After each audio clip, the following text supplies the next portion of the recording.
Hi and welcome to WEH Videos. My name is Skip and this is part 2 on my series on holding patterns and missed approach. Last week we discussed the missed approach at Dallas-Fort Worth, runway 13 right, and we learned that we would fly straight out until we reached an altitude of 1,300. We'd do a climbing right turn and then we would follow the 275 radial from the Maverick bore out to the SLOTT intersection and enter the holding pattern. Today we're actually going to fly this missed approach, and I'm going to cheat quite a bit. I hope you're not too upset with that, but what we're going to do is fly this in a Cessna 172. I know that's a little crazy, but the radios will work really well because we are going to use nav radios for this missed approach. So this is the map in X-Plane 10, and we are right down here in this area at the Dallas airport. And if you remember, we are going to fly out on the 275 radial with the Maverick bore DME. So we will set our nav1 radio to 113.1 so we can pick up the 275 radial after we make our right turn.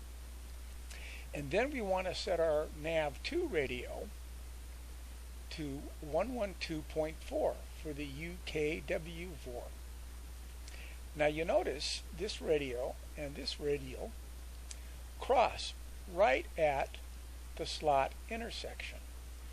And this is how we're going to know when we have reached our destination at SLOTT.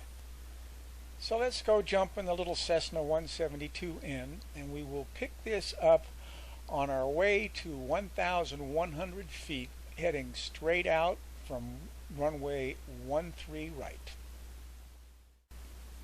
Alright, here we are. We've done our missed approach. We're right at 1,100 feet. And we're about to make our right turn onto the radial.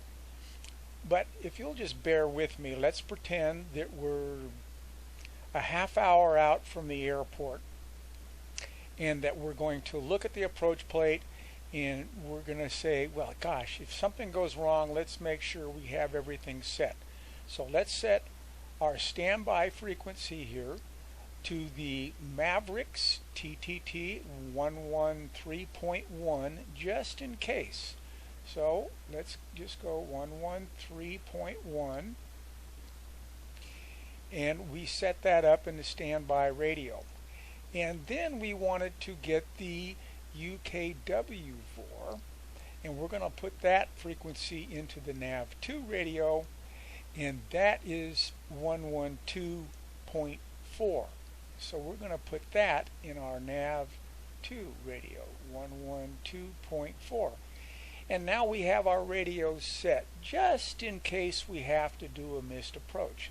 These are the kinds of things you want to do if you can to be prepared for when things go wrong, so you don't have to be looking things up. So now we have our frequency set, but now what's the course? We want 275. So let's just set this to 275,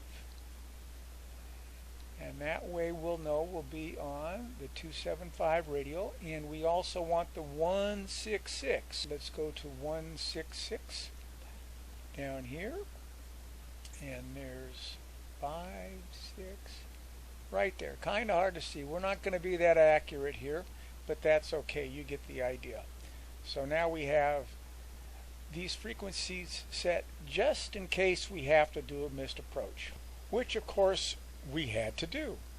So now we've got our radio set. We hit the little flip buttons here when we declared our missed approach, and so now we have our frequencies for the Mavericks VOR and for the UKW VOR. We're almost to 1,100 feet. So we're going to have to start our right turn here pretty quick. And we want to turn at a course probably around 0300 because we want the 275 radial, so we want to get a nice angle onto that 275 radial. So let's just turn to a heading of 300 and see what happens. Alright, so we're doing our climb, we're making our turn, and we're going to head out for 030. Now what we want to do is watch the CDI needle here. It's going to start moving over the closer we get to that 275 radial. Once it gets closer, we're going to start a turn to the left on 275 and hold that course. So we've got nav1 set. We will go to the lock button here. We'll click the lock and that'll engage the autopilot, and we will be flying on nav1. So you see the selection here is nav1, and we've got the autopilot already on. I'm flying on the autopilot just because this is going to be too hard to talk and do all this stuff. So we're heading towards 330. This is good. And now we should start seeing our needle move over. And I'm going to pause it here and get a little bit closer so you can watch that. We don't spend all our time just flying like this. Alright, notice the needle is starting to deflect over towards the center. So what we're going to do now is we're going to click on the LOC button, and what we will do is start making a left turn and picking up the 275 radial.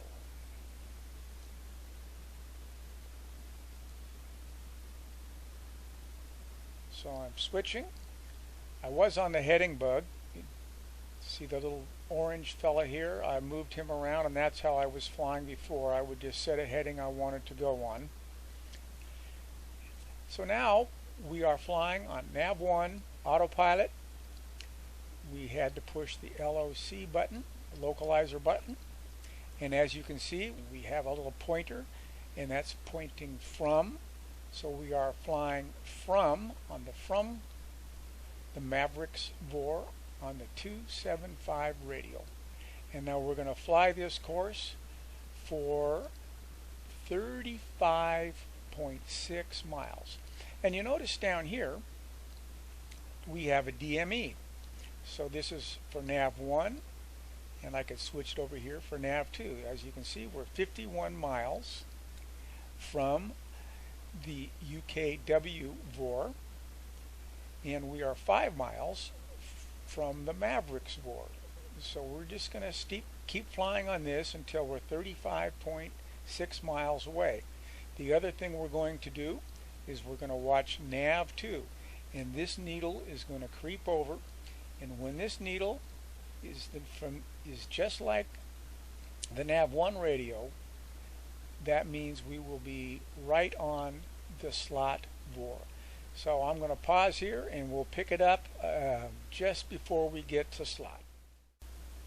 Alright, we're almost to SLOTT Intersection. As you can see, the nav2 CDI needle is almost centered, which means pretty quickly we're going to be right on SLOTT, which I would say right now. So let's pause and take a look at the map. And as you can see, we are right on SLOTT. So we are right at our SLOTT intersection, and now it's time to do the hold. And I'm afraid I'm going to have to stop here instead of going into the hold like I was hoping we could do. We'll have to pick that up in part 3. So thank you so much for watching. I hope you enjoyed this. You got something out of this. If you would like to leave a comment, that would be great. And thank you again so much for watching, and God bless.